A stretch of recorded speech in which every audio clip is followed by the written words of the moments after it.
à ce niveau-là. Vous savez, c'est un penseur français qui l'a dit, Denis Diderot. Il dit que la nature elle-même a fixé des limites au malheur des peuples. Au-delà de ces limites-là, ce soit la fuite, soit la mort, soit la révolte. Je suis optimiste parce que tout ce qui commence a une fin. La Côte d'Ivoire, depuis une trentaine d'années, a vécu des moments de tension avec des pics qui ont provoqué des milliers de morts. Tout ça dans le processus de conquête du pouvoir. Et cette façon de faire a été pratiquement menée par trois figures emblématiques. C'est-à-dire que ces trois figures politiques ont cristallisé les passions, les tensions dans notre pays pendant une trentaine d'années. Je vais citer le président Gbagbo, je vais citer le président Bédié Père son âme, je vais citer le président Alassane Ouattara, qui ont fait la politique dans un contexte précis. Et il se trouve qu'aujourd'hui, ces trois grands leaders sont en quelque sorte à la fin de leur participation, de leur contribution en tant qu'acteurs actifs sur le terrain. Le président Bédié est décédé, le président Gbagbo, il est encore vivant, il continue de faire la politique, on souhaite qu'il soit encore là pendant plusieurs années encore. Le président Ouattara, c'est pareil. Mais n'empêche qu'aujourd'hui, quand vous faites une analyse prospective sur 5 ans, sur 10 ans, il est clair que ces acteurs-là ne sont pas dans cette projection-là. Et par conséquent, ça pose la question de qu'en sera-t-il pour demain?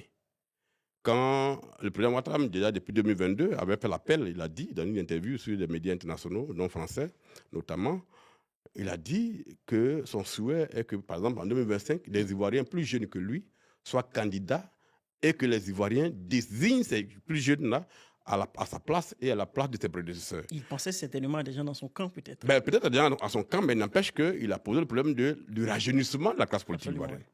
Nous sommes là maintenant. Et donc, il y a cette nouvelle dynamique politique qui va se mettre en place et qui commence maintenant en 2025. Que M. Gbagbo, que M. Ouattara soient candidats, cela n'empêche pas de noter que nous sommes à la fin du processus. Et par conséquent, on doit se projeter. Et dans cette projection-là, nous avons bon espoir parce que ceux qui vont venir après le président Gbagbo dans son camp, ceux qui vont venir après le président Ouattara dans son camp, et ceux qui viennent aujourd'hui après le président Bédié dans son camp, n'ayant pas la même histoire avec le peuple de Côte d'Ivoire, n'ayant pas la même trajectoire politique avec le peuple de Côte d'Ivoire, n'ayant pas vécu la situation que ces leaders-là ont vécue, ne pourront compter que sur leur dynamisme personnel, sur leur intelligence pour avoir les Ivoiriens. C'est-à-dire qu'on ne pourra pas répartir sur les principes de clan ou de l'ethnie sur la base desquels ces grands acteurs-là ont agi pendant une trentaine d'années. Il y a un renouvellement de la population elle-même, l'électorat se rajeunit. Aujourd'hui, les Ivoiriens ont de l'ouverture sur le monde.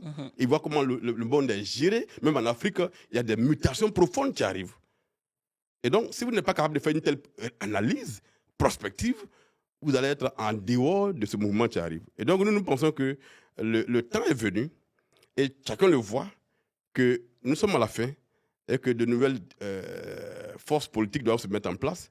Et c'est dans ce cadre-là que nous autres, on sort un peu du bois, et qu'on dit on va pousser un peu plus loin l'engagement pour que les Ivoiriens comprennent que ce qui arrive, c'est la conquête du pouvoir dans quelques années, mais avec des acteurs qui ont été formés autrement que ceux qui sont là aujourd'hui et qui vont porter des combats plus inclusifs, qui vont porter des combats de développement du pays sans que cela n'ait d'ancrage dans l'ethnie, dans la région, mais cette volonté de construire une nouvelle société avec des Ivoiriens qui pensent plutôt nation que de penser l'individu ou de penser la région.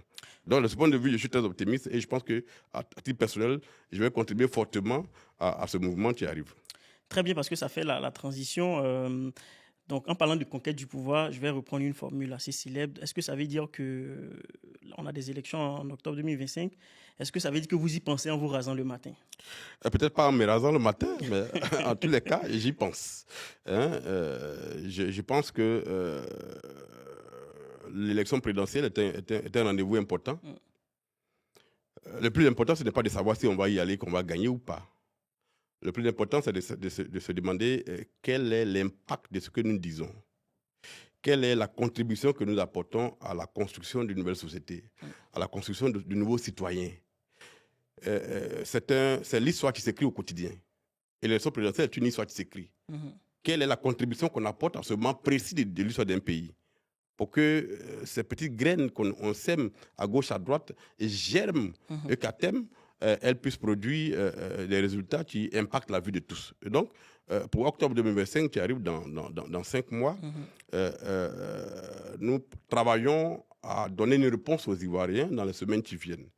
Nous pensons que nous avons vocation, ou bien nous avons toute la légitimité en tant qu'Ivoiriens à vouloir aussi demain diriger ce pays-là, y compris en commençant par 2025.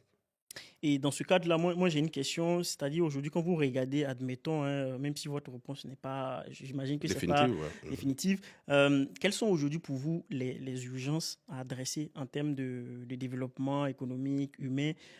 Si jamais vous devriez vous lancer, pour vous, quels sont les sujets qui seraient les marqueurs essentiels de votre agenda dans ce sens-là? L'analyse que nous faisons dans le mouvement que nous avons créé est celle-ci. Quel est le modèle de société que nous voulons bâtir et laisser un héritage à nos enfants? Est-ce que c'est cette société corrompue dans laquelle nous vivons aujourd'hui, cette société qui génère la médiocrité dans laquelle nous vivons aujourd'hui, cette société d'inégalité sociale dans laquelle nous vivons aujourd'hui, que nous voulons laisser un héritage à nos enfants avec cette propension de la force qui prévaut sur tout, où les puissants écrasent les plus faibles, où la loi qui est faite pour tous est soumise à la volonté d'une partie de ceux qui dirigent. Ou bien nous voulons construire une société qui garantit à chacun de nous des droits.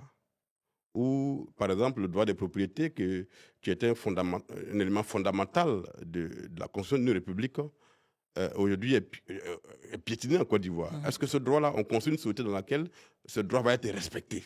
Est-ce que moi, en tant que député, moi, en tant que maire, ou en tant que simple citoyen, le petit héritage matériel que j'aurais laissé à mes enfants au prix d'un labeur intolérable, est-ce que demain, si je ne suis pas vivant, quelqu'un, parce qu'il est député, parce qu'il est ministre, parce qu'il est dans l'appareil d'État, pourrait débarquer avec un bulldozer, avec une machine, et raser la maison de mes enfants sans qu'il ne se trouve personne pour crier au scandale, sans qu'il ne se trouve une justice pour lui dire « Attention, vous n'avez pas ce droit ».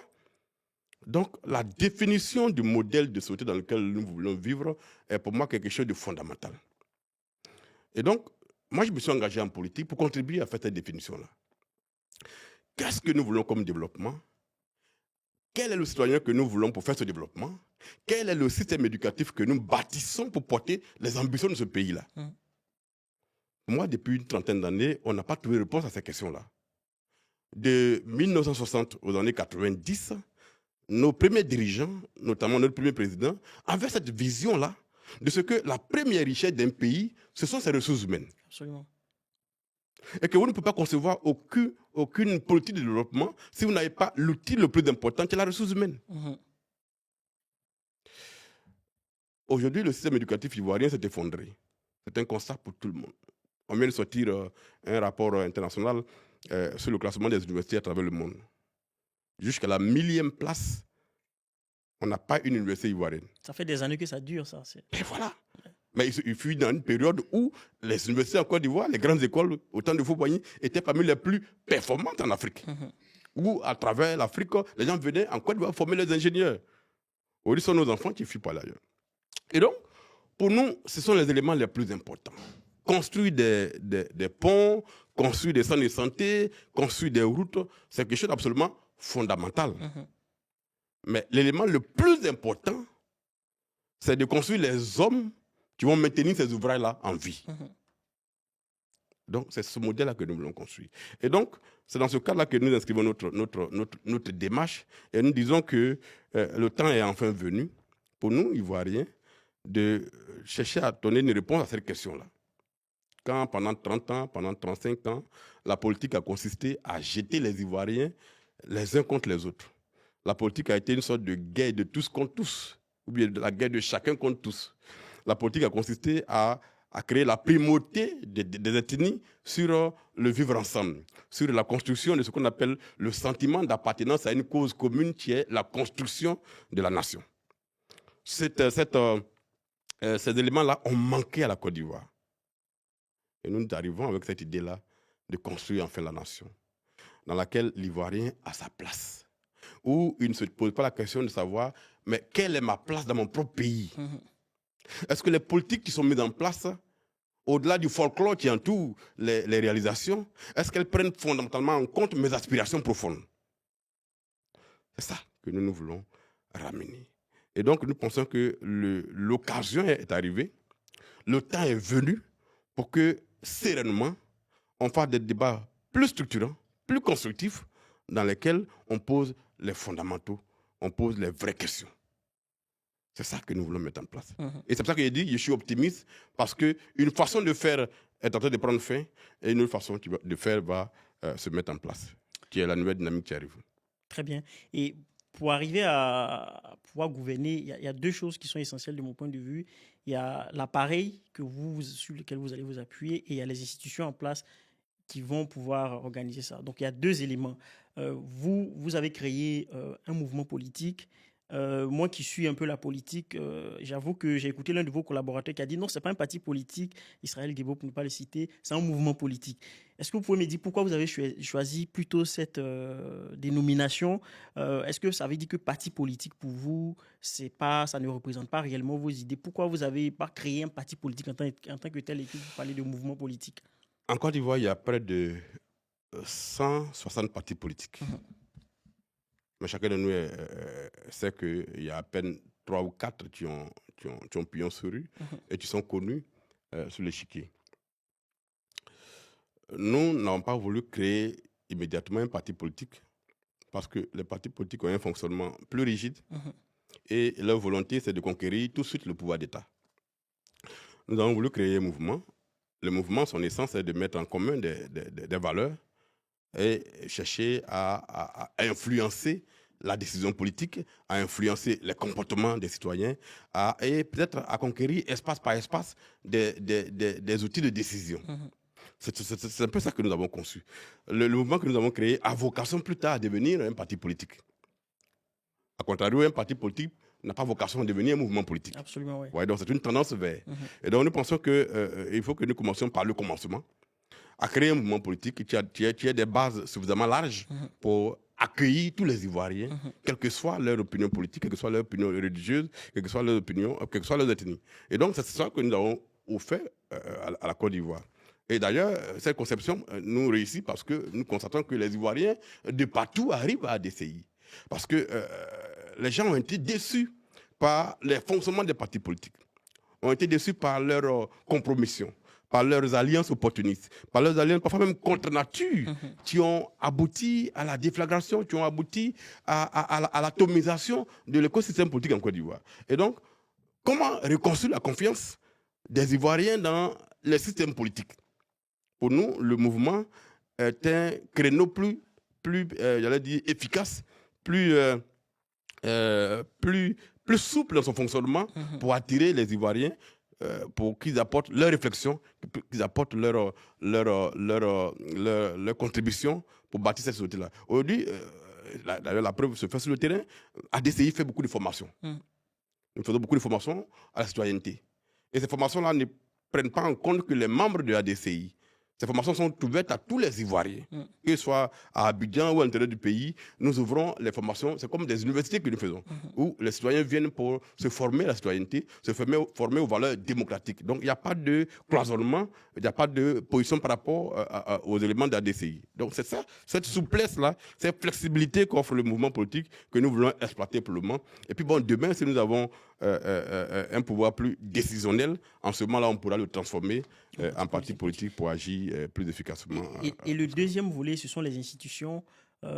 Est-ce que vous, dans l'hypothèse où vous iriez probablement à l'élection présidentielle, est-ce que vous pensez que les conditions sont garanties pour une élection aujourd'hui?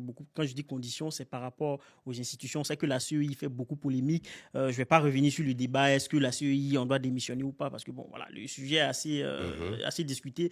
Mais pour vous, est-ce que vous croyez que les conditions actuelles institutionnelles permettent d'avoir une compétition saine? Alors, je vais répondre en séquençant la question en deux volets.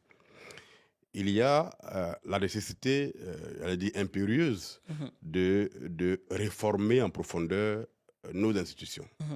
Le constat est clair, hein, il y a une sorte de divorce entre les Ivoiriens